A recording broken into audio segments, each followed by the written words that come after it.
जैसा कि मैंने बताया कि आज का इंपॉर्टेंट आर्टिकल एडिटोरियल क्या है कि जो एक मुख्य विपक्षी दल के नेता को डिस्क्वालीफाई कर दिया गया है, मतलब अयोग्य ठहरा दिया गया है संसद की सदस्यता से।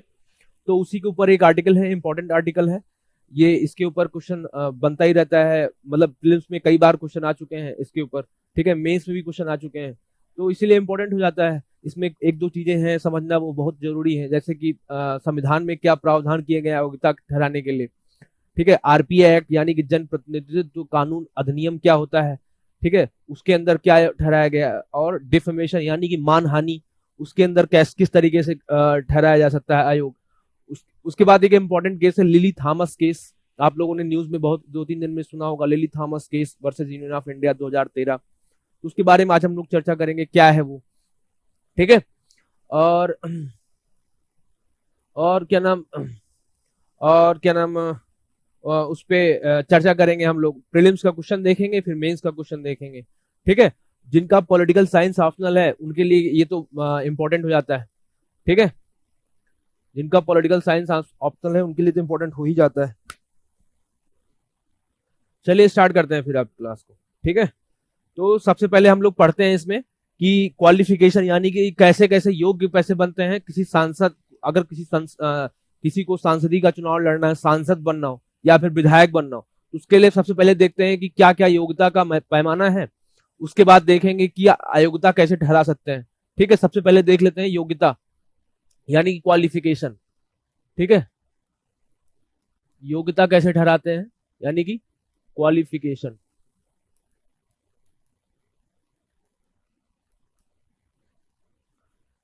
तो आपको पता है अगर किसी को मेंबर ऑफ पार्लियामेंट बनना है यानी कि सांसद बनना है, सांसद, तो उसके लिए क्या क्या प्रावधान है। एक तो वो सिटीजन ऑफ इंडिया होना चाहिए। सिटीजन ऑफ इंडिया का मतलब क्या है, भारत का नागरिक होना चाहिए, ठीक है। सभी लोग बताइए इसमें, सभी लोग बताइएगा कि योग्यता के लिए क्या क्या प्रावधान है, ठीक है। सभी लोग बताइएगा कि एक तो पहला क्या, सिटीजन ऑफ इंडिया यानी कि भारत का नागरिक होना चाहिए, सिटीजन ऑफ इंडिया, भारत का नागरिक।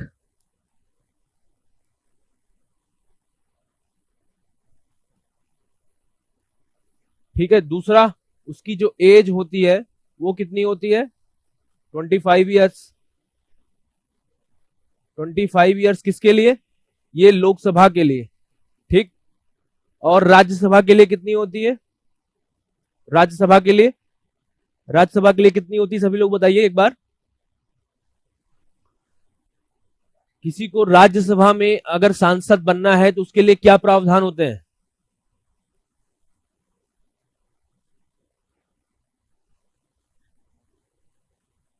30 होता है, 30 साल। अगर किसी को राज्यसभा में सांसद बनना है तो उसके लिए क्या एज क्या दिया हुआ है हमारे संविधान में, लक्ष्मीकांत में आप लोगों ने पढ़ा होगा, क्या नाम, एनसीईआरटी में पढ़ा होगा, क्लास 11th एनसीईआरटी में बेसिक लिखा हुआ है, ठीक है। तो उसमें उसमें बेसिक लिखा हुआ है, अगर लोकसभा के लिए 25 साल और राज्यसभा के लिए 30 साल, ठीक है, राज्यसभा के लिए 30 साल। उसके बाद तीसरा क्या कंडीशन है, वो पागल या दिवालिया नहीं होना चाहिए, जैसे कि बहुत लोग बता रहे हैं, ठीक है। वो क्या होना चाहिए, इंसॉल्वेंट या पागल नहीं होना चाहिए, ठीक है। इन साउंड माइंड जिसको बोलते हैं, इन साउंड माइंड, इन साउंड माइंड मतलब पागल या दिवालिया नहीं होना चाहिए, पागल या दिवालिया, ठीक है, दिवालिया नहीं होना चाहिए, ठीक। ये सब क्या है, ये 3-4 जो कंडीशन है, ये जो 3-4 कंडीशन है, ये क्या है, किसी भी पर्सन को सांसद बनने के लिए यानी कि मेंबर ऑफ पार्लियामेंट बनने के लिए ये सब क्वालिफिकेशन है कि सिटीजन ऑफ इंडिया होना चाहिए, भारत का नागरिक, आर्टिकल क्या नाम, उसकी एज 25 साल होना चाहिए, इंसॉल्वेंट और दिवालिया नहीं होना चाहिए। चौथी एक कंडीशन है कि किसी भी आप क्या नाम, किसी भी कानून के तहत आप अयोग्य न ठहराए गए हो, ठीक है। इसमें एक कंडीशन है कि किसी भी कानून के तहत, किसी भी भारत के द्वारा बनाए गए कानून के तहत आप अयोग्य न ठहराए गए हो, ठीक है। किसी भी कानून के तहत अयोग्य न ठहराए गए हो, ठीक। 4 ये कंडीशन है। ये सब क्या कंडीशन है, किसी भी मेंबर ऑफ पार्लियामेंट यानी कि सांसद को योग्यता ठहराने के लिए, ठीक है। अब इसी को आप क्या नाम उसमें देख सकते हैं एमएलए विधायक के लिए भी क्या देख सकते हैं कि वो सिटीजन ऑफ इंडिया होना चाहिए, उसकी एज 25 साल होनी चाहिए, वो पागल या दिवालिया नहीं होना चाहिए, और किसी भी कानून द्वारा, भारत की संसद के कानून द्वारा क्या नाम उसको अयोग्य न ठहराया गया हो, ठीक है। ये तो हम लोगों ने देख लिया क्या योग्यता, कैसे आप योग्य बनते हैं, ठीक। अब देखते हैं कि अयोग्यता कैसे ठहराते हैं, अयोग्यता, ठीक है। डिस्क्वालिफिकेशन ठहराने के 3 तरीके हैं, ठीक है। उसको याद बहुत ध्यान से सभी लोग पढ़ेगा, क्योंकि इससे बहुत ही छोटे छोटे इसमें इधर उधर के पेच हैं, अगर आप लोग वो भूल जाएंगे, पेच मतलब थोड़ा सा इधर उधर का कॉन्सेप्ट है, टेक्निकल कॉन्सेप्ट है, अगर आप लोग वो भूल जाएंगे तो फिर क्वेश्चन गलत कर देंगे, इसलिए सभी लोग ध्यान से सुनिएगा। अयोग्य कैसे ठहराया जाता है, ठीक है। पहला तो क्या होगा कि अगर वो भारत का नागरिक ना रहे, ठीक है, तब उसको अयोग्य ठहराया जा सकता है। मतलब जैसे कि आप यहाँ पे इंडिया के पहले नागरिक हो, लेकिन आप क्या करें, किसी दूसरे देश की जाके नागरिकता ले लें आप, तो तुरंत क्या हो जाएंगे, डिस्क्वालीफाई हो जाएंगे, ठीक है। पहला तो क्या हो गया, सिटीजनशिप, आपने किसी दूसरे देश की ले ली, ठीक है, किसी दूसरे देश की अगर आपने जाके सिटीजनशिप ले ली तो क्या हो जाएंगे, अयोग्य ठहरा दिए जाएंगे, ठीक है। दूसरा क्या है, वही क्या नाम दिवालिया, क्या नाम उसका दिवालियापन यानी कि पागलपन अगर किसी में ना हो, ठीक है, कोई अनसाउंड माइंड जिसको बोलते हैं उस वो ना हो, ठीक, अनसाउंड माइंड ना हो, ठीक है। उसके बाद तीसरा एक इंपॉर्टेंट इसमें है कि ऑफिस ऑफ प्रॉफिट, लाभ का पद, ऑफिस ऑफ प्रॉफिट में ऑफिस ऑफ प्रॉफिट मतलब लाभ के पद पे ना हो, ठीक है, लाभ के पद पर ना हो। अब बहुत इंपॉर्टेंट ये देखना है कि भारत के संविधान में ये तो लिखा है कि ऑफिस ऑफ प्रॉफिट यानी कि अगर कोई भी व्यक्ति लाभ के पद पर होता है तो उसको डिस्क्वालीफाई यानी कि अयोग्य ठहराया जा सकता है। लेकिन इसमें बहुत इंपॉर्टेंट यह है कि लाभ का पद जो है यानी कि ऑफिस ऑफ प्रॉफिट भारत के संविधान में कहीं भी परिभाषित नहीं किया गया, बहुत इंपॉर्टेंट है, ठीक है। ध्यान से सुनिएगा कि ये जो कॉन्स्टिट्यूशन में यानी कि भारत के संविधान में ये जो चीज है ऑफिस ऑफ प्रॉफिट, इसको कहीं भी परिभाषित नहीं किया गया, ठीक है। बहुत ध्यान से सभी लोग सुनिएगा। तो पहला पॉइंट जो मैंने बताया कि जो ऑफिस ऑफ प्रॉफिट है यानी कि जो लाभ का पद है वो हमारे भारत के संविधान में परिभाषित नहीं किया गया, ठीक है। बहुत ही इंपॉर्टेंट पॉइंट है, इस पे यूपीएससी ने 2019 में क्वेश्चन पूछ चुके हैं, ठीक है। ये परिभाषित नहीं किया गया ऑफिस ऑफ प्रॉफिट, ठीक है। तो अब पहले थोड़ा 1 मिनट समझ लेते हैं कि ऑफिस ऑफ प्रॉफिट क्या होता है, नहीं तो आप लोगों को कंफ्यूजन हो रही है कि ऑफिस ऑफ प्रॉफिट होता क्या है। ऑफिस ऑफ प्रॉफिट होता क्या है कि मान लीजिए जैसे आप क्या बन जाए, मेंबर ऑफ पार्लियामेंट बन जाए या सांसद बन जाए या विधायक बन जाए, ठीक है। सांसद बन जाए, विधायक बन जाए तो क्या होता है, आप किसी प्राइवेट कंपनी, जैसे मान लीजिए कोई प्राइवेट कंपनी हो, आपके परिवार में चल रही हो, कहीं आसपास चल रही हो, प्राइवेट कंपनी होती है, तो उसमें आप उसके स्टेक होल्डर यानी कि शेयर होल्डर नहीं हो सकते। स्टेक होल्डर, शेयर होल्डर होने का मतलब क्या है कि आप उस कंपनी से कुछ पैसा यानी कि मुनाफा नहीं कमा सकते, ठीक है, कुछ पैसा नहीं कमा सकते। एक तो ये क्राइटेरिया हो गया, ठीक है, कि अगर आप मेंबर ऑफ पार्लियामेंट हैं मतलब सांसद हैं या विधायक हैं, तो अगर आपके परिवार में या कहीं भी रिश्तेदार में या फिर वैसे भी कहीं भी किसी भी आप सांसद या विधायक बनने से पूर्व उस कंपनी से जुड़े हों तो क्या होगा, तो आपको क्या होगा, आपको कुछ ना कुछ प्रॉफिट यानी कि मॉनेटरी गेन हो रहा होगा, कुछ पैसा आपको, कुछ सैलरी मिलती रही होगी। तो उस तरीके के सैलरी जो है, उस तरीके का पैसा जो है वो आपको सांसद ही विधायक बनने के बाद नहीं मिलना चाहिए, ठीक है। अगर मिल रहा है कहीं से फिर भी तो वो सब किस केस में आता है, ऑफिस ऑफ प्रॉफिट केस में आता है, ठीक है। इसको सुप्रीम कोर्ट ने 2 केस में बहुत उसे डिटेल में बताया था, ठीक है, 2 केस में। पहला एक प्रद्युत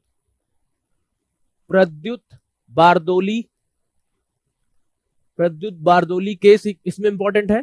दूसरा मेनका गांधी केस, ठीक है। 2 केस बहुत इंपॉर्टेंट है इसमें। तो इन्हीं 2 केसेस में सुप्रीम कोर्ट ने ये ऑफिस ऑफ प्रॉफिट होता क्या है इसको बताया था, ठीक है। ठीक, अभी फिर से बता देता हूं, 1 मिनट ध्यान से सुनिए सभी लोग, ठीक है। ऑफिस ऑफ प्रॉफिट क्या होता है सभी को इसमें सुप्रीम कोर्ट ने बताया था। पहला क्या केस है, प्रद्युत बारदोली केस। दूसरा है मेनका गांधी केस, ठीक है। दो केस बहुत इंपॉर्टेंट है ऑफिस ऑफ प्रॉफिट यानी कि लाभ के पद के लिए। आप लोगों ने कुछ साल पहले एक न्यूज सुनी होगी। न्यूज मतलब जैसे कि जो ये दिल्ली की आम आदमी पार्टी गवर्नमेंट है, जब इनकी दूसरी सरकार बनी थी, जब इन्होंने 70 में से 67 सीटें जीती थी, तो इनके 21 जो विधायक थे, 21 विधायक, वो क्या थे, वो इसी ऑफिस ऑफ प्रॉफिट के उसमें कानून के तहत उनको डिस्क्वालीफाई यानी कि अयोग्य ठहराया गया था। ठीक है। अब उन्होंने क्या किया था कि जैसे क्या होता है कि अगर कोई विधायक बन गया, मंत्री बन गया, ठीक है, विधायक बन गया, तो क्या होता है, विधायक को, क्योंकि आम आदमी पार्टी के जो दिल्ली गवर्नमेंट थी, उन्होंने क्या किया था, उन विधायकों को किसी न किसी विभाग का सेक्रेटरी बना दिया था। सेक्रेटरी मतलब क्या हो गया, जैसे मैं विधायक हूं तो मुझे क्या किया गया, रोड डिपार्टमेंट का सेक्रेटरी बना दिया गया कि अगर जो भी काम होगा तो मेरे जिम्मे आएगा, मैं उसको देखूंगा। ठीक है, मतलब अटैच सेक्रेटरी बना दिया गया। अटैच सेक्रेटरी मतलब ये हो गया कि एक तो जो आईएएस होते हैं वो लोग तो होते ही हैं, लेकिन एक अटैच सेक्रेटरी बनाया गया था। तो अटैच सेक्रेटरी का मतलब क्या हुआ, अगर मुझे सेक्रेटरी बनाया गया, इसका मतलब मैं सेक्रेटरी के हैसियत से भी पैसा क्या करूंगा, पैसा लूंगा। ठीक है, तो क्या होगा, इससे क्या होगा, मुझे पैसा अगर मिल रहा है कहीं कहीं से, मेरे सैलरी विधायक या सांसदीय फंड के अलावा मुझे कहीं से पैसा मिल रहा है, तो वो सब किस में आएगा, लाभ के पद में आएगा। ठीक है, तो लाभ का पद बहुत इंपॉर्टेंट है, भारत के संविधान में कहीं भी परिभाषित नहीं किया गया है। बहुत ध्यान से सभी लोग सुन लीजिएगा। ठीक है, आप ऑफिस ऑफ प्रॉफिट जो है कहीं भी भारत के संविधान में परिभाषित नहीं किया गया। इसको सुप्रीम कोर्ट का दो केस है, प्रद्युत बारदोली केस और मेनका गांधी केस, उसमें बताया गया डिटेल में। ठीक है, अब आगे चलते हैं कि तीन क्राइटेरिया हमने डिस्कस कर लिया किसी भी अयोग्यता के लिए। एक तो सिटीजनशिप, दूसरा क्या नाम, अनसाउंड माइंड, अगर वो पागलपन या हो जाए, दिवालिया हो जाए, तीसरा ऑफिस ऑफ प्रॉफिट, चौथा इसमें क्या है, चौथा क्या है कि आरपीए एक्ट यानी कि जन प्रतिनिधित्व कानून, आरपीए एक्ट के तहत कुछ डिस्क्वालिफिकेशन बताई गई है कि उसमें अगर कोई भी प्रोविजन, अगर कुछ भी फॉलो नहीं होता है तो क्या होगा, जो विधायक होगा, जो सांसद होगा, वो डिस्क्वालीफाई यानी कि अयोग्य ठहराया जा सकेगा। ठीक है, तो आरपीए एक्ट, अब इसमें क्या है, आरपीए एक्ट में, आरपीए एक्ट मतलब जिसको बोलते हैं जन प्रतिनिधित्व कानून, जन प्रतिनिधित्व कानून, जन प्रतिनिधित्व कानून। ठीक है, जन प्रतिनिधित्व कानून, आरपीए एक्ट, आरपीए एक्ट 1951। ठीक है, एक तो ये पढ़ना है। दूसरा मतलब क्या हुआ, डिस्क्वालिफिकेशन, दिवालिया मतलब कंगाल, जिसके पास क्या नाम, कंगाल हो गया, मतलब कि उन्होंने बैंकों से बहुत सारा कर्ज लिया, अब कर्ज को चुकता नहीं कर पा रहे हैं। ठीक है, तो उसको उनको बोला जाता है दिवालिया हो गए। अगर इस तरीके से कोई कंडीशन आती है तो उनको बोलते हैं दिवालिया हो गए। तो अगर कोई भी विधायक या मंत्री या फिर सांसद वो क्या करता है, बैंकों से कर्ज लेता है, उसको वापस नहीं ले पाता, तो बैंक क्या करती है, उनको दिवालिया डिक्लेयर कर देती है। ठीक है, तो उन्हीं को बोलते हैं दिवालिया। ठीक है, अब पहला तो हमने बताया कि संविधान में क्या क्या चीजें लिखी गई है अयोग्यता ठहराने के लिए, तीन चीजें बताई। ठीक है, अब चौथी चीज, दूसरी चीज क्या थी कि जन प्रतिनिधित्व कानून में क्या क्या प्रोविजन है, और तीसरा प्रोविजन क्या है, तीसरा provision anti defection law, anti defection law, anti defection law मतलब जो दल बदल कानून है। तो इन तीन प्रोविजन के तहत किसी भी सांसद को या विधायक को उस संसद की या विधायिका से उसे डिस्क्वालीफाई यानी कि अयोग्य ठहराया जा सकता है। तो सबसे पहले पढ़ते हैं जन प्रतिनिधित्व कानून में क्या ऐसे प्रोविजंस हैं, उसके बाद लास्ट में पढ़ेंगे एंटी डिफेक्शन लॉ में पढ़ेंगे, उसके बाद वो वाला केस पढ़ेंगे क्या नाम, जिसमें राहुल गांधी जी को अयोग्य ठहराया गया, मतलब डिफेमेशन, मानहानि का मामला पढ़ेंगे। उसके बाद जब ये क्लियर हो जाएगा तो प्री का क्वेश्चन देखेंगे, फिर मेंस का क्वेश्चन देखेंगे। ठीक है, तो ये हमारा वो रहने वाला है। तो जन प्रतिनिधित्व कानून में क्या है, इसको बोलते हैं आरपीए एक्ट। आरपीए एक्ट में एक है सेक्शन 8। ठीक है, सेक्शन 8 जन आरपीए एक्ट में, जन प्रतिनिधित्व कानून में यानी कि आरपीए एक्ट 1951 में एक है सेक्शन 8। सेक्शन 8 बहुत ध्यान से सुनिएगा, सेक्शन 8, इसमें मतलब कई सारे प्रोविजंस हैं किस किस तरीके से क्या नाम डिस्क्वालीफाई हो सकते हैं। जैसे कि एक तो कोई चोरी करता पकड़ा जाए, ठीक है, किसी को इलेक्शन स्पीच में मतलब कि चुनावी भाषण में किसी को अभद्र टिप्पणी करता पकड़ा जाए, महिलाओं के प्रति अभद्र टिप्पणी करता पकड़ा जाए, ठीक है, चोरी करता पकड़ा जाए, करप्शन के केस में पकड़ा जाए, ठीक है, क्या नाम, जो अनटचेबिलिटी होता है, छुआछूत, उसको फैलाते हुए पकड़ा जाए। ठीक है, भारत का कोई भी कानून हो उसको ना मानते हुए पकड़ा जाए।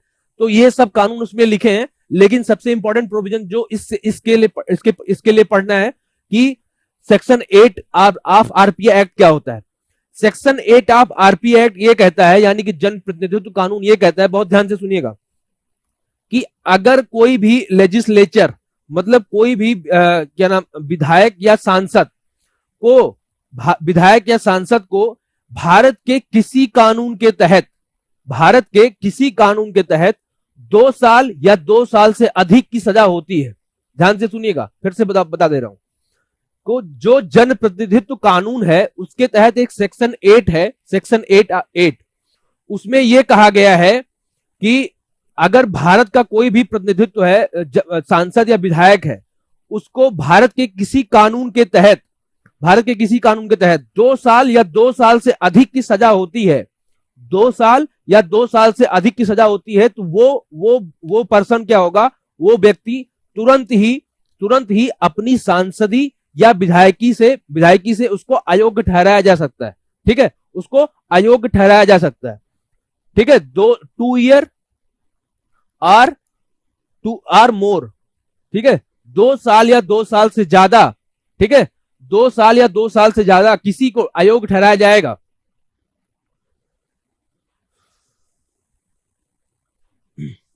तो क्या होगा कि 2 साल या 2 साल से ज्यादा किसी को अगर सजा सुनाई जाती है, तो क्या होगा, वो लोग क्या होंगे, वो तुरंत ही डिस्क्वालीफाई यानी कि अयोग्य ठहरा दिए जाएंगे। ठीक है, अयोग्य ठहरा दिए जाएंगे। ध्यान से सुनिएगा। ठीक है, तो इसको क्या किया गया, इसको क्या किया गया, एक लिली थॉमस केस है, lily Thomas versus union of India 2013।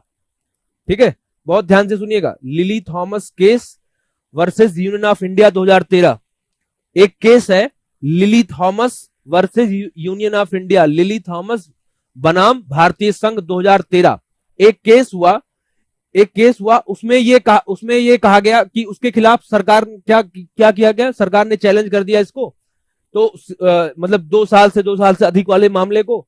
तो लिली थॉमस वाले केस में जो कहा गया कि जो सेक्शन 8 वाला प्रोविजन है, कि सेक्शन 8 का 4 क्लास वो जो है वो सही है। ठीक है, वो सही है, उसको क्या नाम, कोई भी किसी भी तरीके से मतलब क्या करते हैं, झुटला नहीं सकते। ठीक है, मतलब क्या हुआ कि लिली थॉमस केस में यह कहा गया सुप्रीम कोर्ट के द्वारा कि अगर कोई भी लेजिस्लेचर, विधायक या सांसद अगर क्या नाम 2 साल या 2 साल ज्यादा कहीं भी पाया जाता है, दोषी पाया जाता है, तो उसको तुरंत ही उसको क्या करना पड़ेगा, तुरंत वो अपनी सदस्यता से हट सकता है। उसको क्या होगा, सांसद या विधायिका से उसको तुरंत हटाया जा सकता है, तुरंत ही अयोग्य हो जाएगा। ठीक है, तुरंत ही अयोग्य हो जाएगा। अब यहां पे एक बात आती है लिली थॉमस केस में कि उसको 3 महीने का क्या किया गया, 3 मंथ का क्या दिया गया, एक टाइम दिया गया 3 मंथ का, कि इन 3 महीनों में, ठीक है, इन 3 महीनों में क्या होगा कि उसको अगर कोई अपील करना चाहता है, मान लीजिए कोई भी केस हुआ, जैसे मान लीजिए राहुल गांधी जी को केस हुआ, अभी इसी को डिटेल में समझते हैं। राहुल गांधी जी को केस हुआ, अब ये लोअर कोर्ट यानी कि जो हमारी निचली अदालतें हैं, उन्होंने इसको राहुल गांधी जी को कन्विक्ट किया यानी कि दोषी माना। अब अगर राहुल गांधी जी चाहे तो इनके पास 3 महीने का समय है, 3 महीने का समय है मेनली। वैसे लोअर कोर्ट ने 1 महीने का कहा है, लेकिन इनके पास 3 महीने का एटलीस्ट समय है कि क्या कर सकते हैं वो अब ऊंची अदालत यानी कि हाई कोर्ट या सुप्रीम कोर्ट में जा सकते हैं, वहां से इस जो ऑर्डर दिया गया है उसको क्या नाम का स्टे ऑर्डर ले सकते हैं, मतलब उसको उस पे स्टे ले सकते हैं। अगर स्टे लिया जाता है उस पे वो जो ऑर्डर है उसको वापस लिया जाता है, तो इनकी जो सदस्यता है फिर से वापस की जा सकती है। ठीक है, तो 2 चीजें हम लोगों ने पढ़ी इस वाले केस में कि जो जन प्रतिनिधित्व कानून है उसमें सेक्शन 8 एक है, सेक्शन 8 उसमें ये कहा गया है कि 2 साल या 2 साल से ज्यादा किसी को सजा होगी, वो क्या पर्सन क्या होगा, तुरंत ही कन्विक्ट हो जाएगा, यानी कि डिस्क्वालीफाई यानी कि अयोग्य ठहराया जा सकेगा। उसमें एक केस हुआ lily Thomas versus union of India, उसमें यह कहा गया कि हाँ ये जो कानून है ये सही है। ठीक है, ये सही है। इसको अगर इस तरीके से कुछ प्रोविजन होते हैं जो जिस पर्सन के जिस व्यक्ति के खिलाफ होगा वो क्या होगा, तुरंत ही क्या होगा, डिस्क्वालीफाई यानी कि अयोग्य ठहराया जा सकेगा। ठीक है, अब इसमें बात करते हैं कि तीसरा केस क्या था। तीसरा केस एंटी डिफेक्शन। ठीक है, एंटी डिफेक्शन मतलब हम लोगों ने दो चीज पढ़ा, पहला कि संविधान में क्या क्या प्रोविजन है, उसके बाद हमने पढ़ा कि आरपीआई एक्ट में बहुत सारे प्रोविजन है, उसमें से एक इंपॉर्टेंट है सेक्शन 8 जो इस केस के लिए इंपॉर्टेंट है। उसके बाद एक तीसरा केस है जिसमें डिस्क्वालीफाई होते हैं, जिसको बोलते हैं दल बदल कानून, एंटी डिफेक्शन। ठीक है, एंटी डिफेक्शन लॉ यानी कि दल बदल कानून। इसमें क्या प्रोविजन है, इसमें भी बहुत सारे प्रोविजन है। जैसे कोई मान लीजिए पार्टी है और ये ए पार्टी, ये बी पार्टी, इसके क्या करेंगे, अगर 2/3 मेंबर, ठीक है 2/3 मेंबर अगर इस पार्टी में चले गए तो जो मेंबर इसमें जाएंगे बी पार्टी में वो डिस्क्वालीफाई नहीं होंगे, वो एज इट इज रहेंगे।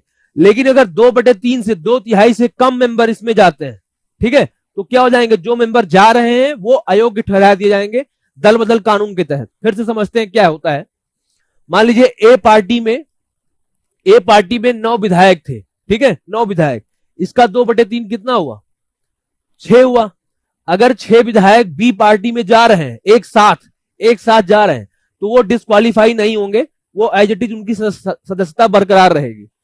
लेकिन अगर 6 से मान लीजिए 5 जा रहे हैं, 5 लोग, तो क्या होंगे, अगर बी पार्टी में जा रहे हैं, अगर 6 की संख्या पूरी नहीं है यानी कि 2/3 की संख्या पूरी नहीं है तो क्या हो जाएंगे, 5 के 5 अयोग्य ठहरा दिए जाएंगे, उनकी सदस्यता खत्म कर दी जाएगी। ठीक है, उनकी सदस्यता खत्म कर दी जाएगी। ये तो पार्टी के लिहाज से हो गया।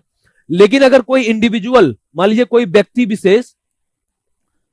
विशेष ए पार्टी में है और वो क्या नाम ए पार्टी से क्या कर दिया जाता है, बी पार्टी में स्विच करता है। ठीक है, बी पार्टी में स्विच करता है अकेले, तो क्या होता है, उसकी सदस्यता तुरंत वहीं पे खत्म हो जाएगी। ठीक है, वो डिस्क्वालीफाई हो जाएगा। ठीक है, डिस्क्वालीफाई अयोग्य ठहरा दिया जाएगा। ठीक है, ये तो व्यक्ति विशेष के लिए हो गया। लेकिन इसमें एक केस और है कि अगर कोई व्यक्ति ए पार्टी में है, अगर कोई व्यक्ति क्या होता है, अगर नॉमिनेट किया जाता है यानी कि मनोनीत किया जाता है ना, जैसे कि राष्ट्रपति द्वारा मनोनीत किया जाता है। ठीक है, राष्ट्रपति द्वारा और गवर्नर द्वारा मनोनीत, यानी कि गवर्नर द्वारा राज्य की विधायिका में मनोनीत किए जाते हैं।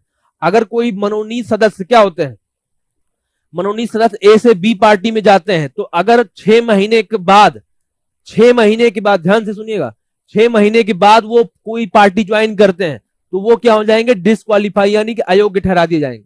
ठीक है, अयोग्य ठहरा दिए जाएंगे। फिर से मैं वो कर दे रहा हूं, रिपीट कर दे रहा हूं।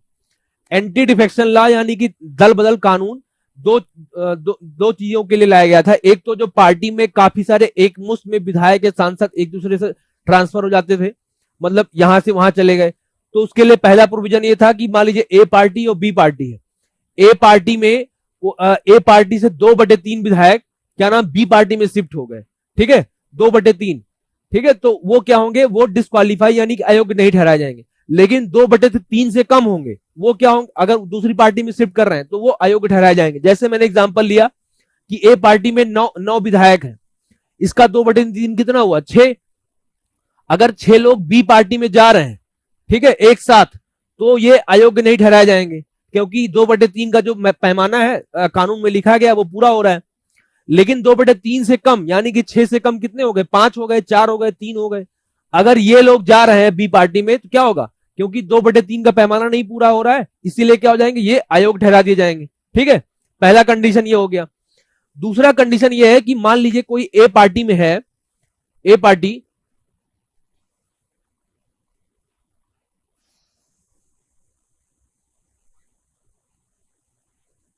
पार्टी में है, वो क्या होगा, वो किसी दूसरे पार्टी में जाना चाहता है अकेले।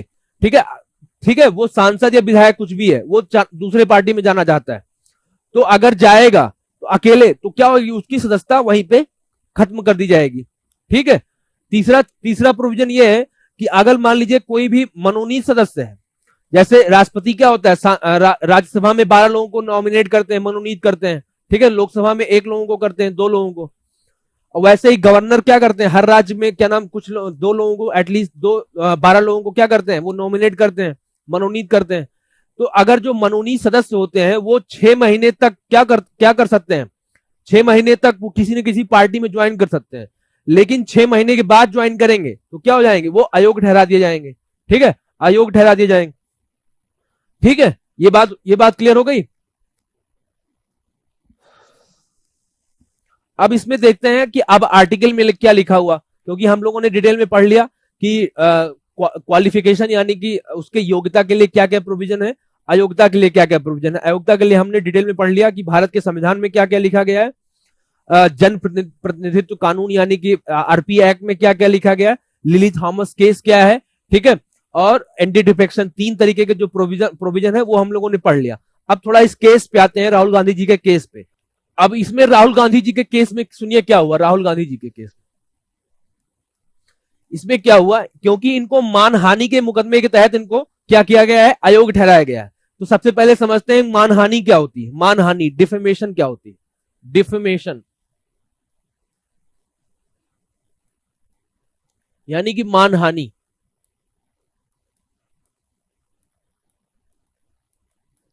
ठीक है, मानहानि क्या होती है, तो मानहानि क्या है, अगर ये क्या है, आपको भारत के संविधान में आर्टिकल 19 दिया हुआ है और आर्टिकल 21।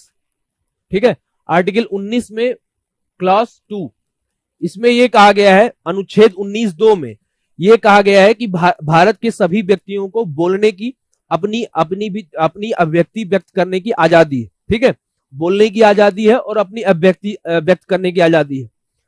आर्टिकल 21 में क्या कहा गया है कि सभी को जीने का अधिकार है, यानी कि राइट टू लाइफ है, सभी को जीने का अधिकार है, और उस जीने के अधिकार के तहत सभी को क्या प्राप्त है,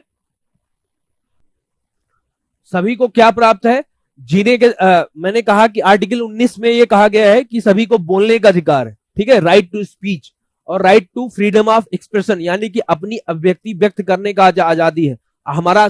ये भारत का मूल अधिकार आर्टिकल 19, अनुच्छेद 19 उसको प्रदान करता है। अब इसमें एक इंपॉर्टेंट बात ये कही गई, आर्टिकल 21 उसमें जीने का अधिकार दिया गया है।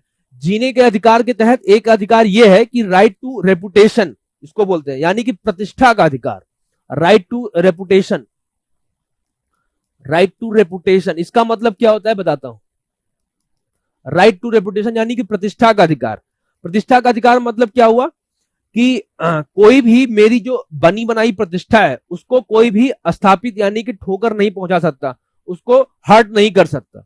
ठीक है, हर्ट नहीं कर सकता कोई भी मेरी जो प्रतिष्ठा है। प्रतिष्ठा इन द सेंस कैसे हो सकती है, किसी की पॉलिटिकल प्रेस्टीज होती है, किसी की अपने जो जहां पे काम करता है उसकी अलग प्रतिष्ठा होती है। ठीक है, किसी की धार्मिक प्रतिष्ठा होती है, किसी की और जो भी तरीके के समाज में जो भी प्रतिष्ठाएं स्थापित हुई है सबकी, वो जो प्रतिष्ठा है वो किसी दूसरे को हर्ट करने का अधिकार नहीं है। ठीक है, अब आर्टिकल 19 में यह कहा गया है कि बोलने का अधिकार है, लेकिन वो बोलने का अधिकार क्या नाम, एक सीमित दायरे तक है। सीमित दायरा मतलब आप ऐसा थोड़ा ना है कि मन मर्जी किसी को भी कुछ भी बोल दीजिए, किसी को गाली दे दीजिए या किसी को कुछ भी बुरा भला कह दीजिए, ऐसा नहीं है। भारत के संविधान में बाकायदा इसमें एक रिस्ट्रिक्शन लगाया गया, यानी कि एक रोक लगाई गई। रोक क्या लगाई गई, पक्की, पब्लिक ऑर्डर। पब्लिक ऑर्डर यानी कि लोक भावना जो है वो हर्ट नहीं होनी चाहिए। लोक भावना नहीं हर्ट होनी चाहिए। इसका मतलब क्या है कि मैं जो भी वाक्य बोलूं, मैं भी जो भी सेंटेंस बोलूं, वो सामने वाले की भावना को हर्ट नहीं करना चाहिए। ठीक है, सामने वाले की भावना को ठेस नहीं पहुंचाना चाहिए। ठीक है, तो अगर इस तरीके की भावना कोई मेरे बोलने से, मेरे कुछ लिखने से, मेरे कुछ कहने से, मेरे स्लोगन लगाने से, इस तरीके से कुछ कोई भी कृत्य करने से, मेरे करने से किसी सामने वाले व्यक्ति या व्यक्ति विशेष या किसी ग्रुप ऑफ व्यक्तियों की, यानी कि व्यक्तियों के समूह की अगर भावना हर्ट होती है, हर्ट होने का मतलब है क्या नाम, डिस्टर्ब होती है, तो क्या होता है, वो व्यक्ति क्या कर सकता है, जिसकी भावना हर्ट हुई यानी कि आहत हुई, वो व्यक्ति उस व्यक्ति पर जिसने उसकी भावना हर्ट की, आहत की, उसके ऊपर मानहानि का मुकदमा कर सकता है, यानी कि डिफेमेशन का मुकदमा कर सकता है। ठीक है, फिर से मैं समझा देता हूं। आर्टिकल 19 के तहत सभी को बोलने का अधिकार दिया गया है, लेकिन बोलने का अधिकार एक सीमित दायरे तक किया गया है। उसमें यह कहा गया है कि जो बोलने का अधिकार है आपकी बोलने का अधिकार पे थोड़ा सा रिस्ट्रिक्शन इसलिए लगाया जा रहा है कि आप किसी सामने वाले की भावना को हर्ट ना करें, आहत ना करें। ठीक है, आहत ना करने से क्या मतलब है कि उसकी जो सामाजिक प्रतिष्ठा है या फिर उसकी जन भावना है उसको आप आहत ना करें किसी भी तरीके से। ठीक है, यानी कि सही शब्दों का, सभ्य समाज में सभ्य शब्दों का ही प्रयोग करके बातचीत को करना है। ठीक है, बोलने पे कोई मनाही नहीं है, लेकिन किसी की भावना को हर्ट नहीं होना चाहिए। तो अगर सामने वाले की भावना हर्ट होती है, आहत होती है, तो वो जिससे आहत हुई है उसके ऊपर मानहानि यानी कि डिफेमेशन का केस कर सकता है। ठीक है, डिफेमेशन, मानहानि, डिफेमेशन, ठीक है, मानहानि का केस कर सकता है। अब ये मानहानि का केस करेगा तो कोई प्रोविजन होगा ना संविधान में, या हमारी जो आईपीसी बनी है भारतीय दंड संहिता, ठीक है, उसके अंदर कुछ प्रोविजन होंगे। तो उसमें क्या प्रोविजन है एक बार देख लेते हैं कि हमारी जो आईपीसी है भारतीय दंड संहिता, भारतीय दंड संहिता, इसमें एक सेक्शन है, सेक्शन 499 और सेक्शन 500। ठीक है, बहुत ध्यान से समझिएगा। ये देखिए क्या होता है कि बहुत सारे ऐसे कानून है, बहुत सारे ऐसे अपराध हैं जो भारत के संविधान में नहीं लिखे जा सकते। तो ऐसे अपराधों को क्या किया गया, एक दंड संहिता बनाया गया, आईपीसी। ये आईपीसी कब बना था, 1861 में, जब अंग्रेज थे। ठीक है, तो उसमें क्या हो गया कि जितने भी समाज में जितने भी तरीके की बुराइयां हैं, जितने भी तरीके की क्राइम है, उनको इसमें डाला गया, परिभाषित किया गया। जैसे 302 में क्या होता है, मर्डर। ठीक है, किसी को जान से मारा जाए। 420 यानी कि फर्जीवाड़ा। ठीक है, 307, 395 इस तरीके से केस पढ़े होंगे। 120, ठीक है, 120 फर्जीवाड़ा, इन सब के केस। तो उसी तरीके से इसमें एक सेक्शन जोड़ा गया 499। 499 में क्या किया गया है कि मानहानि क्या होती है, डिफेमेशन, डिफेमेशन क्या होता क्या गया है उसको इसमें परिभाषित किया गया। परिभाषित, उसकी परिभाषा दी गई है कि मानहानि अगर होगी तो क्या क्या प्रोविजन होंगे। ठीक है, ये इसमें परिभाषित किया गया। पहला कि सेक्शन आईपीसी का यानी कि भारतीय दंड संहिता का सेक्शन 499 है, उसमें डिफेमेशन क्या होता गया है उसको परिभाषित किया गया। ठीक है, अब उसके बाद सेक्शन 500 में यह कहा गया है कि अगर कोई भी डिफेमेशन केस में का दोषी पाया जाता है, ठीक है, अगर कोई भी मानहानि का केस का दोषी पाया जाता है, अगर कोई भी दोषी पाया जाता है तो क्या होगा, अगर कोई भी दोषी पाया जाता है तो क्या होगा, उसको 2 साल, ठीक है, मतलब सॉरी 6 महीने 6 मंथ टू 2 ईयर जेल। ठीक है, पहला कंडीशन, मतलब कि उसको 6 महीना या 2 साल तक की, मिनिमम 6 महीना या 2 साल तक की सजा सुनाई जा सकती है। ठीक है, पहला कंडीशन। दूसरा, या तो ये सजा भी हो सकती है जो ऊपर बताया गया, और फाइन, कुछ फाइन दिया जा सकता है। ठीक है, आपको कुछ बोला जा सकता है कि 50,000, 1,00,000, 25,000, कुछ आप फाइन भी पे करिए। ठीक है, या तीसरा, या दोनों कहा जा सकता है। ठीक है, कि आपको सजा भी मिलेगी और आपको दंड भी भरना पड़ेगा। ठीक है, तो मतलब क्या हुआ कि सेक्शन 499 है आईपीसी का, उसमें डिफेमेशन यानी कि ये मानहानि परिभाषित की गई है। सेक्शन 500 है, उसमें ये कहा गया है कि अगर मानहानि का मुकदमा सही साबित हो जाता है तो अभियुक्त को क्या किया जा सकता है। 3 कंडीशन है कि पहला 6 महीने या 2 साल तक की सजा। ठीक है, सजा या फाइन, उसमें फाइन दिया जा सकता है। तीसरा, या दोनों दिया जा सकता है। ठीक है, अब बात आती है कि यहां पे क्या केस क्या हुआ था, राहुल गांधी जी का केस क्या होता, वो समझ लेते हैं। ठीक है, अब इसमें एक पॉइंट उससे पहले बता दूं कि क्योंकि जो डिफेमेशन था, जो मानहानि का मुकदमा था, ठीक है, उसमें क्या हुआ कि जो लोअर कोर्ट थी, लोअर कोर्ट कहां की, सूरत की, उसने क्या कहा कि इनको 2 साल की सजा सुनाई जाती है। ठीक है, राहुल गांधी जी को।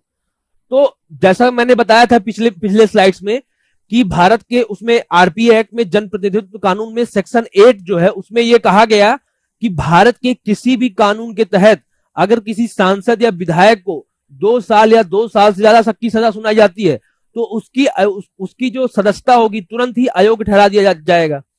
तो क्योंकि इनको डिफेमेशन केस में 2 साल की सजा सुनाई गई, इसकी वजह से राहुल गांधी जी सेक्शन 8 ऑफ आरपीए एक्ट के तहत डिस्क्वालीफाई हो जाते हैं संसद से। ठीक है, संसद से डिस्क्वालीफाई हो जाते हैं।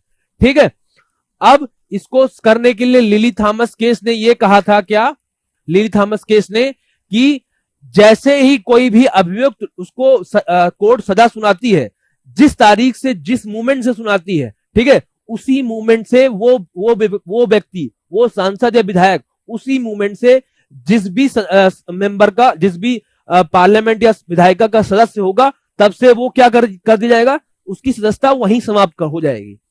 ठीक है, वहीं समाप्त हो जाएगी। ठीक है, अब यहां तक समझ लीजिए, उसके बाद इसमें कुछ और है, पहले वो समझेंगे उसके बाद फिर आएंगे। ठीक है, अब इसमें थोड़ा समझते हैं राहुल गांधी जी का केस क्या था। तो इसमें राहुल गांधी जी का केस क्या था वो समझ लेते हैं एक बार।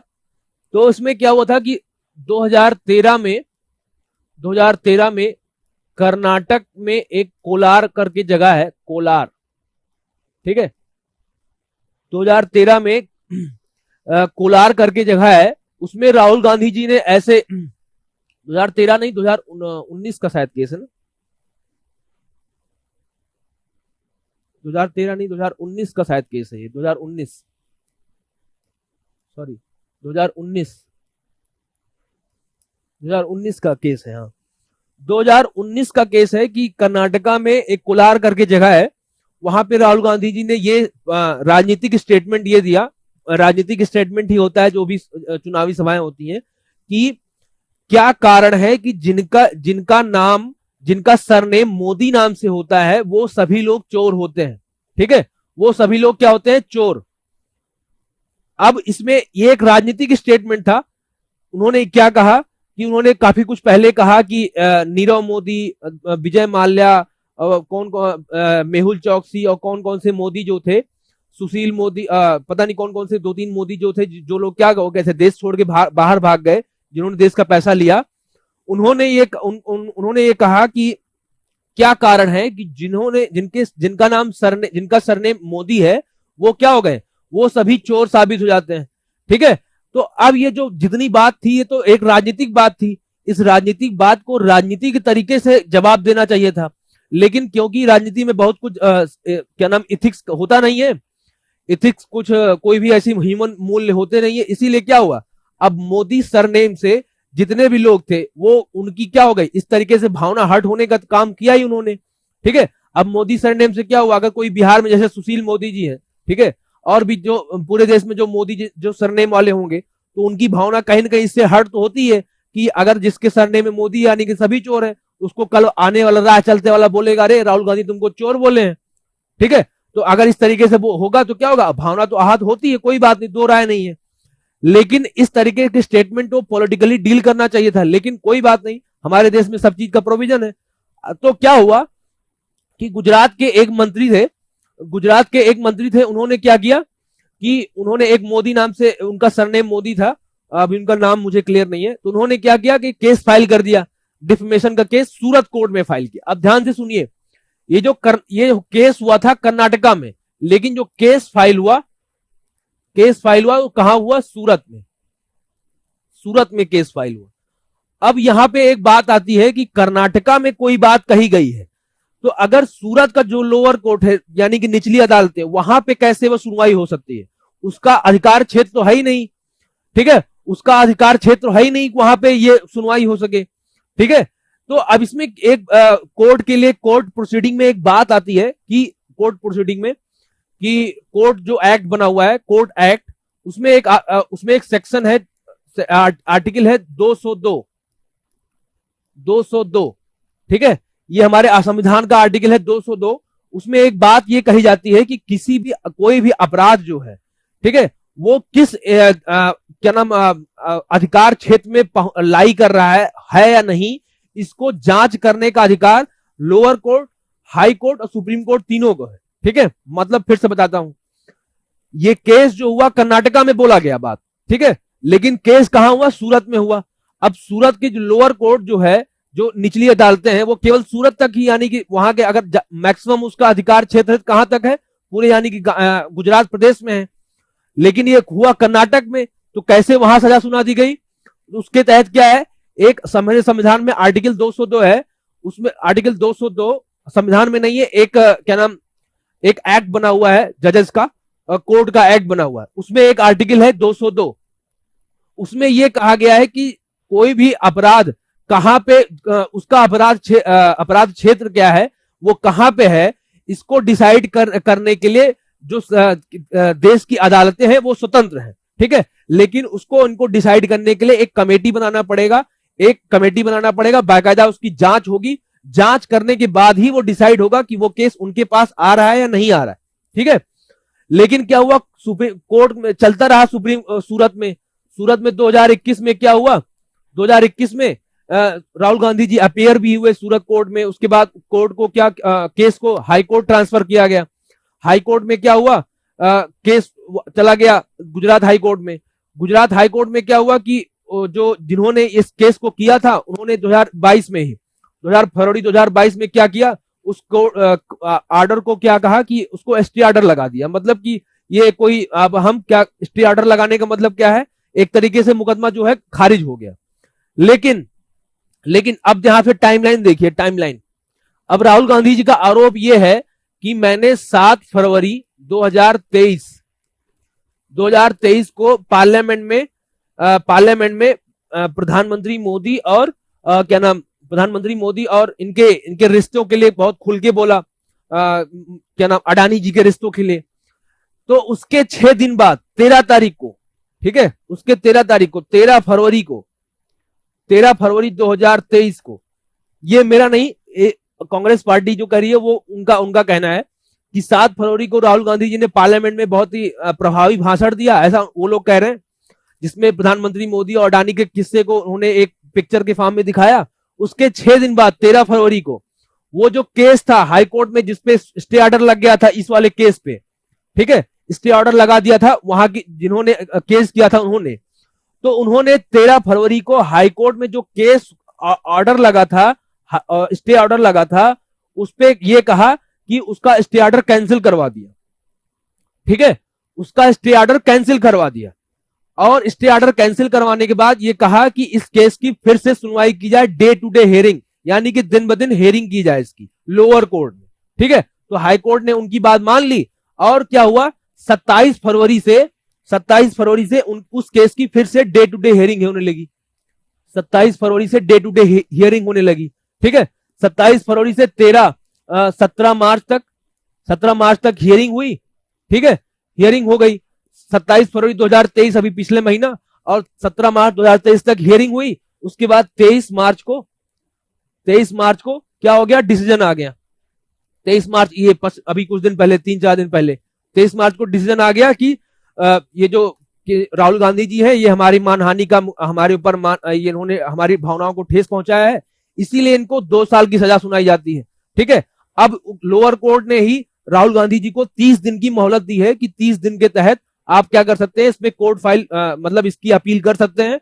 अगर ऊपर की अदालतें इसके ऊपर स्टे ऑर्डर लगा देती है तो आपका ऑर्डर ये कैंसिल हो जाएगा, ठीक है। तो अभी राहुल गांधी जी के पास ऑप्शन क्या है कि वो 30 दिन के अंदर हाई कोर्ट या सुप्रीम कोर्ट में अपील करें, और 30 दिन के अंदर ही उस जजमेंट का, जो ये जजमेंट आया, इसको वापस करवाएं, यानी कि रिवोक करवाएं, तभी इनकी सदस्यता वापस हो सकती है, ठीक है, संसद में। यहां तक समझ में आया सभी को?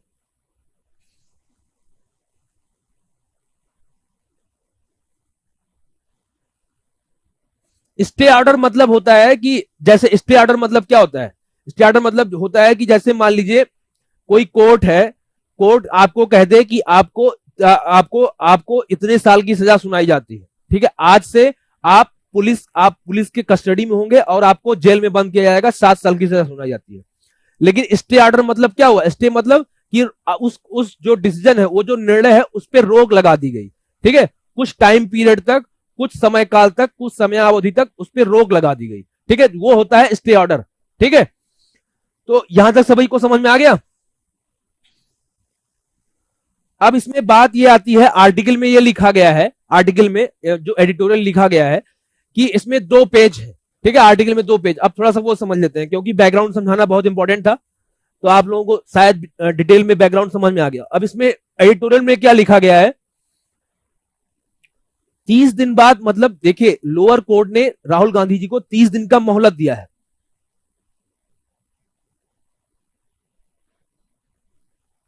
राहुल गांधी जी को 30 दिन का मोहलत यह दिया है कि आप क्या करें, तब तक क्या करें, आप हाई कोर्ट या सुप्रीम कोर्ट में इस जो ऑर्डर दिया गया है लोअर कोर्ट का यानी निचली अदालत का, उसको चुनौती दे सकते हैं। वहां पे अगर आपको जो हमारा ऑर्डर है इसके खिलाफ कुछ ऑर्डर मिल जाता है, जो ये सेंटेंस है 2 साल की जो सजा सुनाई गई है उसको अगर बदल दिया जाता है, ठीक है, तब आपकी सदस्यता बरकरार रहेगी। नहीं तो क्या होगा, आपको 2 साल की सजा भुगतनी पड़ेगी। ठीक है, बात समझ में आई यहां तक? बात समझ में आ गई ना यहां तक कि हाई कोर्ट का ऑर्डर हुआ, 7 फरवरी को इन्होंने ये दिया, स्पीच दिया।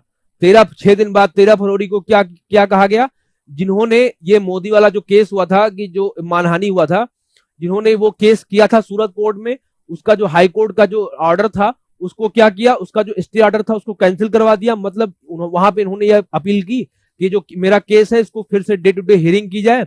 हियरिंग करने के बाद पिछले 27 फरवरी से हियरिंग स्टार्ट हुई और 17 मार्च को हियरिंग खत्म हो गई। ठीक है, हियरिंग खत्म होने के बाद 23 मार्च को अभी जो पिछला बीत गया उसमें डिसीजन आ गया। डिसीजन में यह कहा गया कि राहुल गांधी जी आप इस केस के तहत दोषी पाए जाते हैं, आपको 2 साल की सजा सुनाई जाती है। ठीक है, 2 साल की सजा सुनाई जाती है। अब इसमें बात ये आती, थोड़ा सा पेज पढ़िए, समझिए कि जो सेक्शन 8 है, सेक्शन 8 ऑफ आरपीए एक्ट, उसमें यह कहा गया है कि 2 साल या 2 साल से ज्यादा, तो अगर किसी को 1 साल 11 महीने 28 दिन या 29 दिन की सजा सुनाई जाती है तो क्या होगा, वो अयोग्य नहीं ठहराया जाएगा। ठीक है, मतलब क्या हुआ, इसमें यह कहा गया कि 2 साल या 2 साल से ज्यादा किसी को सजा सुनाई जाती है तो वो क्या होगा, अयोग्य ठहराया जाएगा। लेकिन अगर किसी को 1 साल 11 महीने 28 दिन की सजा सुनाई जाती है तो वो अयोग्य नहीं होगा। ठीक है, तो इसमें यही बात आ रही है कि जो डिफेमेशन है, जो मानहानि है, किसी को इतनी बड़ी बात तो नहीं कही गई थी कि अगर उसको हानि भी हुई तो 3 महीने 4 महीने 6 महीने की सजा सुनानी चाहिए थी। ठीक है, 2 साल की सजा सुनाने का मतलब क्या है कि अगर उससे 1 दिन भी कम होता तो वो डिस्क्वालीफाई ना होते, अयोग्य ना होते, लेकिन उनको 2 साल, एग्जैक्ट 2 साल की सजा सुनाई गई। ठीक है, तो क्योंकि 2 साल की सजा इसलिए सुनाई गई, 2 साल की सजा इसीलिए सुनाई गई क्योंकि भारत के संविधान में प्रावधान है कि 2 साल सजा सुनाई जाएगी तो क्या हो जाएगा, आपको क्या नाम अयोग्य ठहराया जाएगा। तो देखिए यहाँ पे राजनीति कैसे काम करती है। तो राजनीति इन्होंने जो भी लीगल भी पहलू है, राजनीतिक पहलू है। ठीक है, अब इसमें एक पेज और आता है, ध्यान से सुनिएगा सभी लोग, कि लिली थॉमस केस है, लिली थॉमस केस, उसमें यह कहा गया कि 2 साल से ज्यादा किसी को सजा सुनाई जाएगी तो उसमें एक वर्ड लिखा गया है, ही और सी शैल बी डिस्क्वालिफाइड। ठीक है, डिस्क्वालिफाइड मतलब क्या हुआ इसका हिंदी बताता हूं। लिली थॉमस केस में ऑर्डर में यह कहा गया कि अगर किसी को 2 साल या 2 साल से ज्यादा की सजा सुनाई जाएगी तो क्या होगा, ही और सी, वह या मतलब कि पुरुष या महिला जिसको सजा सुनाई जाएगी, शैल बी डिस्क्वालिफाइड, वो डिस्क्वालिफाइड कर दिया जाएगा, डिस्क्वालिफाइड कर दिया जाएगा। अब इसमें क्या लिखा गया है, डिस्क्वालिफाई यानी कि अयोग्य ठहरा दिया जाएगा। किसके द्वारा ठहराया जाएगा वो इसमें क्लियर नहीं है, किसके द्वारा। ठीक है, किसके द्वारा, ध्यान से समझिएगा सभी लोग, बहुत ही इंपॉर्टेंट है इसलिए समझा रहा हूं इतना डिटेल में। किसके द्वारा ठहराया जाएगा ये इसमें क्लियर नहीं है। ठीक है, किसके द्वारा ठहराया जाएगा ये इसमें क्लियर नहीं है। अब क्या होता है, वैसे नॉर्मली क्या होता है, एक आर्टिकल आपको पता है, आर्टिकल 102 और आर्टिकल 191 के तहत डिस्क्वालिफिकेशन यानी कि अयोग्यता साबित की जाती है। आर्टिकल 102 में वही चीजें जो मैंने बताया था कि भारत का नागरिक होना चाहिए, अनसाउंड माइंड नहीं होना चाहिए, पागल दिवालिया नहीं होना चाहिए उसकी एज, वो 102 किसके लिए है, मेंबर ऑफ पार्लियामेंट यानी कि सांसद के लिए। 191 किसके लिए है, यानी कि एमएलए विधायक के लिए। तो कोई विधायक होता है तो उसको आर्टिकल 191 के तहत अयोग्य ठहराया जाता है, और कोई सांसद होता है तो उसको आर्टिकल 102 के तहत अयोग्य ठहराया जाता है। इसमें एक आर्टिकल है, आर्टिकल 103, अनुच्छेद 103, इसमें यह कहा गया है कि अगर कोई भी भारत के संविधान के प्रोविजन के तहत, अगर कोई भी संविधान के प्रोविजन के तहत तहत किसी भी सांसद को आयोग ठहराया जाता है, ठीक है, तो क्या होगा, आयोग ठहराया जाता है तो वो आयोग ठहराने का अधिकार किसके पास है, प्रेसिडेंट के पास, प्रेसिडेंट के पास, ठीक है, किसके पास है, प्रेसिडेंट यानी कि राष्ट्रपति के पास। ध्यान से सुनिएगा, आर्टिकल 103 में यह कहा गया है कि अगर किसी भी सांसद को आयोग ठहराया जाता है तो वो आयोग ठहराने का अधिकार किसके पास है, राष्ट्रपति के पास, प्रेसिडेंट। लेकिन पिछले वाले केस में मैंने क्या कहा कि लिली थॉमस केस में यह कहा गया कि अगर कोई भी आयोग ठहराया जाएगा, उसमें सिंपल ये वर्ड बोला गया है कि उसको आयोग ठहराया जाता है, अयोग्य हो जाएगा। किसके द्वारा होगा, लोकसभा का जो सेक्रेटरी जनरल है, जो जिन्होंने अभी राहुल गांधी जी को आयोग ठहराया, उनके द्वारा होगा, लोकसभा स्पीकर के द्वारा होगा या प्रेसिडेंट द्वारा होगा। तो इसमें यह बात क्लियर नहीं कही गई, ठीक है। लेकिन अभी राहुल गांधी जी के केस में क्या हुआ कि जिस दिन 23 तारीख को इनको ये आयोग ठहराया गया, उसके 24 घंटे में क्या किया, कहा गया जो लोकसभा के जो सेक्रेटरीट थे, लोकसभा जो सचिवालय है, उनके जो सेक्रेटरी जनरल, मतलब जो हाईएस्ट पोस्ट होती है लोकसभा सचिवालय का, उन्होंने एक नोटिफिकेशन निकाल दिया। नोटिफिकेशन मतलब एक सूचना, अधिसूचना निकाल दी। उसमें यह कहा कि आज से राहुल गांधी जी लोकसभा के जो वायनाड से सांसद हैं, वो इस संसद की सदस्यता खो चुके हैं, ठीक है, उनको संसद की सदस्यता उनके पास नहीं है, ठीक है।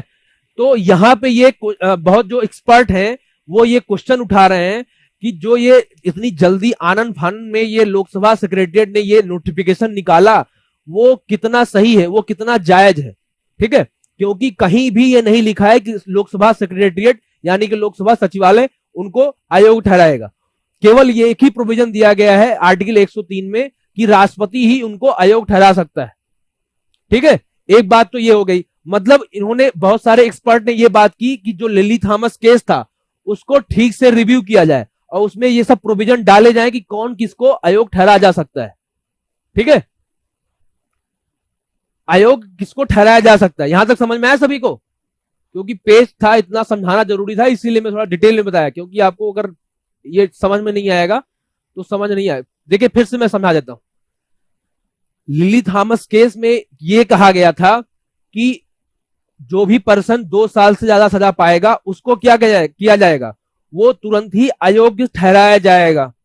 लेकिन किसके द्वारा ठहराया जाएगा, कौन ठहराएगा, लोकसभा प्रेसिडेंट, राष्ट्रपति ठहराएंगे, लोकसभा सचिवालय ठहराएगा कि स्पीकर महोदय ठहराएंगे। ये डिफाइन, ये उसमें परिभाषित, ये उसका नहीं किया गया। तो हमारे संविधान के तहत आर्टिकल क्या है, आर्टिकल 102 है, 191 है। आर्टिकल 102 में क्या क्या अयोग्यता के पैमाने हैं वो लिखा गया, जो मैंने बताया था स्टार्टिंग में, ठीक है। भारत का संविधान नागरिक होना चाहिए, फला फला आर्टिकल। 191 में एमएलए विधायक के लिए है। और उसी आर्टिकल 103 में यह कहा गया है कि अगर किसी भी प्रोविजन के तहत कोई भी सदस्य, सांसद सदस्य आयोग ठहराया जाएगा तो वो किसके द्वारा ठहराया जाएगा, भारत के राष्ट्रपति द्वारा, ठीक है। तो बहुत सारे एक्सपर्ट ये क्वेश्चन कर रहे हैं कि जो इस केस में लोकसभा सचिवालय द्वारा ये जो अधिसूचना निकाली गई वो गलत है, उसको प्रेसिडेंट द्वारा करना चाहिए था। तो इसीलिए बहुत लोग डिमांड ये कर रहे हैं कि जो लिली थॉमस केस है उसको फिर से रिव्यू किया जाए, ठीक है, उसको फिर से रिव्यू किया जाए। और दूसरा ये सभी लोग डिमांड कर रहे हैं, दूसरा ये तो यहां तक हो गया। दूसरा ये डिमांड कर रहे हैं जो डिफेमेशन है, डिफेमेशन, ठीक है, डिफेमेशन है, उसको क्या नाम, जितने भी विकसित देश हैं जैसे यूएसए हो गया, यूएसए, ठीक है, यूके यानी कि ब्रिटेन, और ठीक है स्वीडन, स्विट्जरलैंड, यहां तक कि श्रीलंका, उसमें क्या कर दिया गया है, इसको हटा दिया गया है। तो हमारे भारत जैसे देश में, इतने विशाल देश में, जहां भी क्या नाम 1500 से ज्यादा पार्टियां हैं, पॉलिटिकल पार्टियां, और हमारे देश में हर 6 महीने में एक कोई ना कोई चुनाव होता रहता है। तो हमारे देश में नेताओं की जुबान पे लगाम तो है नहीं, वो कुछ ना कुछ बोलते रहते हैं। तो अगर इसी तरीके का मानहानि का मुकदमा एक दूसरे के खिलाफ होता रहा तो क्या होगा कि हर एक नेता एक दूसरे को जेल में बंद करने के लिए आतुर होगा। तो ये जो मानहानि का मुकदमा है इसको हमारे यहाँ फिर से मतलब खत्म कर दिया जाना चाहिए, ऐसा एक्सपर्ट का डिमांड है, ठीक है। तो मैंने डिटेल में कवर कर दिया ये सब। अब प्रीलिम्स का क्वेश्चन देखते हैं, फिर मेंस का क्वेश्चन देखते हैं। मैंने डिटेल में कवर किया क्वालिफिकेशन यानी कि योग्यता क्या होती है, फिर अयोग्यता क्या होती है, कौन कौन से प्रोविजन है उसमें, ठीक है, anti defection, office of profit, RPA, जन प्रतिनिधित्व कानून, Lily Thomas case, Rahul Gandhi ji का केस क्या हुआ, डिफेमेशन क्या हुआ, ठीक है, उसमें पेज क्या है, क्या कौन कौन सा केस है वो मैंने बताया, एडिटोरियल में क्या था क्या नहीं था वो मैंने समझा दिया। मुझे आशा है आप लोगों को डिटेल में आज समझ में आ गया होगा। ठीक है, अब इसके बाद थोड़ा सा प्रीलिम्स का क्वेश्चन देखते हैं। देखिए मैंने इसमें क्या नाम हिंदी इंग्लिश में क्या नाम ये सब दिए हुए हैं, नोट्स दिए हुए हैं, आप लोग जब पीडीएफ मिलेगी तो उससे पढ़ सकते हैं। ठीक है, अभी ये प्रीलिम्स का क्वेश्चन देख लेते हैं। उसके बाद पहला देखते हैं, एक सांसद के लिए बुनियादी अयोग्यता मानदंड संविधान के अनुच्छेद 102 में और एक विधायक के लिए अनुच्छेद 191 में निर्धारित किए गए हैं। Basic disqualification criteria for an MP are laid down in article 102 of the constitution and MLA article 191। मैंने अभी बताया इसको। ठीक है, आर्टिकल 102 में मेंबर ऑफ पार्लियामेंट यानी सांसद के लिए, और आर्टिकल 191 में किसके लिए है, विधायक के लिए। यानी कि पहला स्टेटमेंट क्या हो जाएगा, सही हो जाएगा ना, पहला स्टेटमेंट सही। दूसरा स्टेटमेंट क्या है, being an undischarged insolvent is one of the grounds for disqualification under the constitution. अनुमानित दिवालिया होना भारत के संविधान के तहत अयोग्यता के अधिकारों में से एक है। सही है गलत है? दूसरा वाला स्टेटमेंट बताइए सभी लोग, दूसरा वाला। पहला वाला सही है, क्यों? क्योंकि भी पिछले मैंने बताया था आर्टिकल 102 और आर्टिकल 191 के तहत उनको क्या किया गया, वो किया गया। अब दूसरा वाला जो है दिवालिया होना, ये भी क्या है, भारत के संविधान में लिखा है, अनसाउंड माइंड, यानी कि दूसरा भी सही है।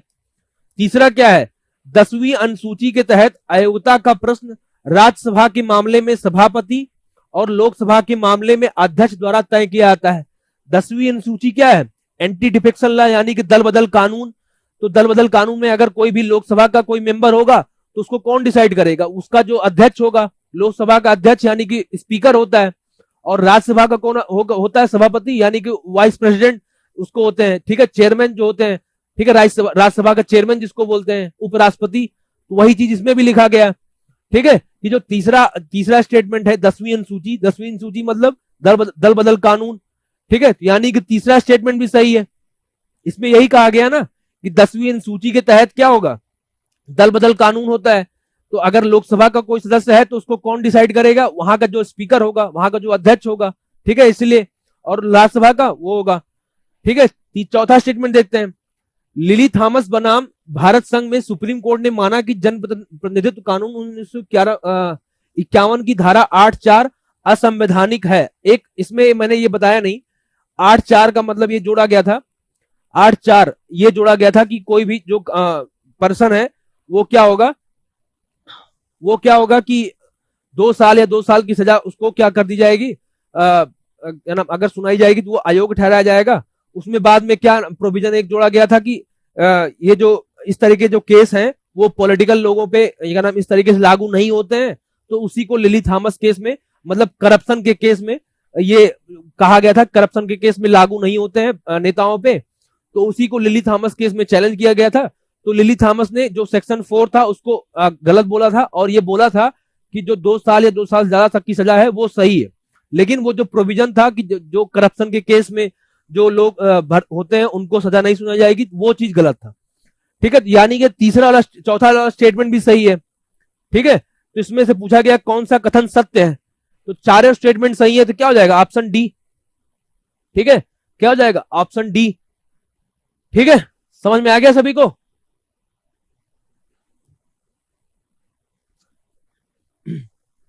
अब इसमें एक इंपॉर्टेंट बात, अब मेंस का देख लेते हैं। What are the grounds of disqualification for legislature, discuss. 250 वर्डों में विधायिका के लिए अयोग्यता के आधार क्या हैं, चर्चा कीजिए। 250 शब्द। ठीक है, अब इसमें आप लोग लिख सकते हैं 3-4 ग्राउंड जो मैंने बताए। ठीक है, इसमें केस का भी मेंशन कर सकते हैं। ठीक है, कैसे लिखना है वो भी डिस्कस कर लेते हैं। कि पहला तो 250 शब्द है, इसका मतलब क्या हुआ, 250 वर्ड, इसका मतलब कि 15 मार्क्स का क्वेश्चन। 15 मार्क्स का क्वेश्चन यानी कि हमको 15 पॉइंट एटलीस्ट कम से कम लिखने हैं। ठीक है, यानी कि 3 पेज। ठीक है, 3 पेज एटलीस्ट लिखने हैं। अब स्टार्ट कैसे करते हैं, इंट्रोडक्शन यानी कि प्रस्तावना। प्रस्तावना क्या कर सकते हैं कि अब इसमें जो करंट का सीलू सिंह 4 पॉइंट, उसमें ये कहा गया कि लिली थॉमस केस में जब ये सेक्शन 8 जोड़ा गया था, सेक्शन 8 की 2 साल या 2 साल से ज्यादा किसी को अगर सजा सुनाई जाएगी तो वो क्या हो जाएगा, अयोग्य ठहराए जाएंगे। लेकिन उसी में बाद में एक सेक्शन 8(4) जोड़ा गया था पहले 2013 के पहले, कि अगर कोई भी करप्शन के केस में या इस तरीके के केस में कोई भी राजनीतिक व्यक्ति या फिर किसी आपसी दुश्मनी में बंद किया जाएगा तो उसको क्या जाएगा, उसको इस तरीके से डिस्क्वालीफाई नहीं किया जाएगा, अयोग्य नहीं ठहराया जाएगा। ठीक है, तो लेकिन उसी केस को मतलब कोई भी करप्शन के केस में या फिर कोई भी इस तरीके के केस में अगर होता है, उसमें यह कहा गया था, बड़ा ध्यान से सुनिए, मैं एक पॉइंट मिस कर गया था, कि जो सेक्शन 8 है उसमें यह कहा गया था कि अगर कोई मर्डर करता है, कोई रेप करता है, ठीक है, कोई हीनियस क्राइम मतलब कोई भी जघन्य अपराध करता है, उसको 2 साल की जो सजा सुनाई जाएगी तो वो आगे अयोग्य होगा।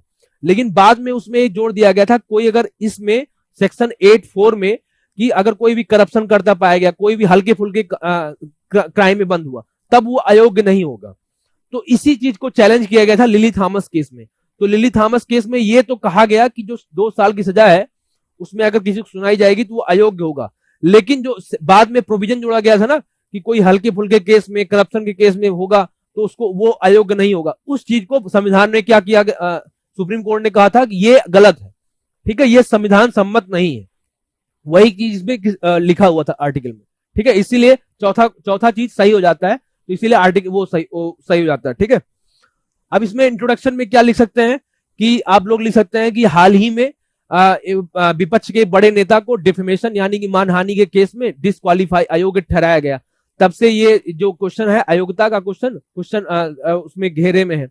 उसके बाद लिख सकते हैं आप लोग कि ग्राउंड क्या क्या, आधार क्या क्या है, आधार क्या क्या है, आधार उसमें आप लोग लिखिएगा सबसे पहले आर्टिकल 102, आर्टिकल 191 के तहत कुछ आधार दिए गए हैं। उसमें पहला संविधान के तहत 3-4 अधिकार जो मैंने बताए, उसके बाद फिर आरपीए एक्ट के तहत क्या अधिकार है, क्या आधार है, मतलब जन प्रतिनिधित्व कानून के तहत कि क्या नाम, पागल दिवालिया नहीं होना चाहिए, कोई क्राइम करते हुए नहीं जाना चाहिए, अस्पृश्यता फैलाते हुए नहीं पकड़ा जाना चाहिए, कोई भी किसी भी तरीके की हेट स्पीच यानी कि नफरती भाषण नहीं देना चाहिए, करप्शन करते हुए नहीं पकड़ा जाना चाहिए, भारत का कोई भी संविधान एक्ट हो उसके खिलाफ कोई बातें नहीं करना चाहिए, दो समुदायों को आपस में लड़ाने का नहीं काम करना चाहिए। उसके बाद सेक्शन 8 वाला भी लिख दीजिए कि 2 साल या 2 साल सजा जिसको हो जाए वो अयोग्य ठहराया जाना चाहिए। ठीक है, ये हो गया। उसके बाद लास्ट में लिख दीजिएगा एंटी डिफेक्शन में बता दीजिएगा 2-3 प्रोविजन, किस प्रोविजन के तहत कोई क्या हो सकता है, अयोग्य ठहराया जा सकता है। ठीक है, लास्ट में बता दीजिएगा कि उसमें जो आधार अदर मतलब कि अदर केसेस मतलब जैसे कि क्राइम हो गया, करप्शन हो गया, अनटचेबिलिटी यानी कि अस्पृश्यता हो गई। ठीक है, कोई हेट स्पीच हो गया किसी के, मतलब कि कोई भी किसी भी तरीके का हेट स्पीच मतलब क्या हो गया, कोई भी 2 समुदायों को आपस में लड़ाने का काम ना किया जाए। ठीक है, इस तरीके की जो भी बातें होंगी वो आरपीए एक्ट जन प्रतिनिधित्व कानून 1951 में लिखा हुआ है। ठीक है, वही सब अदर मीन्स। और ये एंटी डिफेक्शन में बता दीजिए कि कैसे एक व्यक्ति अगर इधर उधर जाएगा तो कैसे डिस्क्वालीफाई होगा यानी कि अयोग्य होगा, अगर कई व्यक्ति साथ जाएंगे तो कैसे डिस्क्वालीफाई होंगे, अगर मनोनीत सदस्य जाएंगे तो कैसे डिस्क्वालीफाई यानी अयोग्य होंगे, वो बता दीजिए। उसके बाद लास्ट में क्या नाम, ये डिफेमेशन का केस भी बता दीजिए उसमें, क्योंकि हाल ही में डिफेमेशन केस भी लाया गया, इसके तहत अयोग्य ठहराया गया। तो बहुत सारे एक्सपर्ट जो हैं वो ये बात कह रहे हैं कि एक तो लिली थॉमस केस को फिर से रिव्यू किया जाए, उसमें ये कहा जाए कि कौन किसको डिस्क्वालीफाई करेगा, ये बातें क्लियर की जाए। दूसरा, जो ये डिफेमेशन यानी कि मानहानि का केस है, ये बहुत सारी बड़ी बड़ी कंट्रीज में हटा दिया गया, यहाँ तक कि श्रीलंका में भी हटा दिया गया। तो भारत जैसे विशाल देश में जहाँ पे हर साल जो क्या नाम होता रहता है, इलेक्शन होता रहता है, हर महीने इलेक्शन होता रहता है, तो वहां पे इस तरीके के केस बातें होना स्वाभाविक है। तो इस राजनीतिक बातों को राजनीतिक तरीके से ही जवाब देना चाहिए। तो कि इसीलिए क्या होता है, तो मानहानि का जो केस है उसको हटा देना चाहिए। ठीक है, ये हो गया। तो मैंने डिटेल में कवर कर दिया है। मुझे आशा है कि आप लोगों को ये केस समझ में आ गया होगा, क्या क्या प्रोविजन है वो समझ में आ गया होगा। Lily Thomas case, disqualification, anti defection यानी कि दल बदल कानून, article 102, 191, article 103, Lily Thomas case, Rahul Gandhi ji का केस क्या हुआ, उनके पास अब क्या क्या ऑप्शंस हैं, ठीक है। और ये एडिटोरियल में क्या बात कही गई, ये पॉलिटिकल डिसीजन है या नहीं, ये आप सबके विवेक के ऊपर छोड़ता हूं, ठीक है। तो आशा है कि आप लोगों को समझ में आ गया होगा।